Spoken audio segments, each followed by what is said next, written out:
Welcome back. Okay, so last episode we took our finished audio and artwork and combined them into our video editor, exported them out as a final MP4 ready to go out into the world. If you haven't watched that one yet, go back and start there. So this is going to be step number 7, and this is where the mix finally goes public. We're publishing to social platforms. The platforms that I use are Mixcloud, YouTube, and SoundCloud. You can publish wherever you like and wherever you are legally permitted to do so.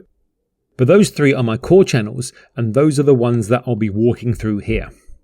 Before we get into the platforms themselves, there are 2 things you should have ready before you start. That's going to be your track list from episode 3, saved as a plain text file, and some leading copy to go with it. And we're going to talk about the second one right now. Leading copy is simply the descriptive text that accompanies your mix on each platform. A short piece of writing that gives the mix some context and some personality. Open up your tracklist text file and underneath the tracklist write down 2 or 3 sentences about the mix.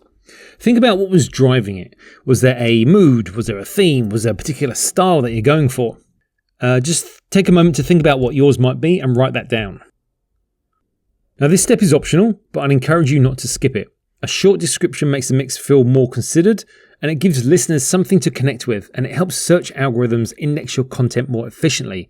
A blank description is a missed opportunity. Every platform has its own version of tags or hashtags, and they all serve the same purpose, and that's helping the platform's audience find your mix. Keep your tags focused on genre. So for my mixes, that's typically going to be house, house music, tech house, jackin' house, funky house, vocal house, and that's going to adjust depending on what the mix actually sounds like. YouTube lets you schedule a video to go live at a specific date and time, and this is a feature worth using properly. The best time to publish depends on when your audience is most active, and that will differ for every creator. Because I make dance music mixes, my audience tends to be most engaged around the weekend. So that's going to be like Thursday, Friday, those are going to be my strongest days. I'm currently based in the US, but I have a lot of listeners still in the UK. So publishing on a Thursday or Friday means people on both sides of the Atlantic can catch it within a reasonable window of each other. Check your YouTube analytics and look at when your existing audience is online. The data is right there and it's worth using. The practical upside of scheduling is that your mix can be completely ready on a Monday or Tuesday, and you can just set it and forget it. The video is uploaded, it's in the system, and it goes live exactly when you want it to without you needing to be there to press anything. YouTube also has a premiere feature, which I've tested a few times. So when you set up a premiere, YouTube sends notifications to your subscribers in the lead up to the release and gives a countdown that appears on the video page.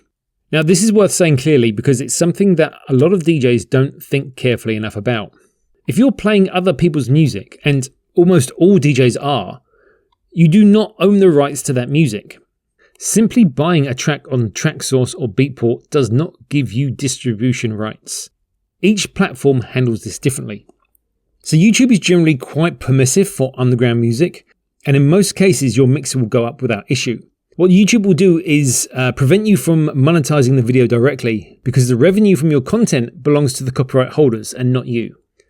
In some cases, YouTube will run ads against your video and pass a portion of that revenue onto the original rights owners. Mixcloud operates under a blanket radio style license, so it effectively functions as a radio station, kind of, which means that you can play almost any music on the platform without individual clearance. It's one of the main reasons that I use it. SoundCloud is more cautious in its terms.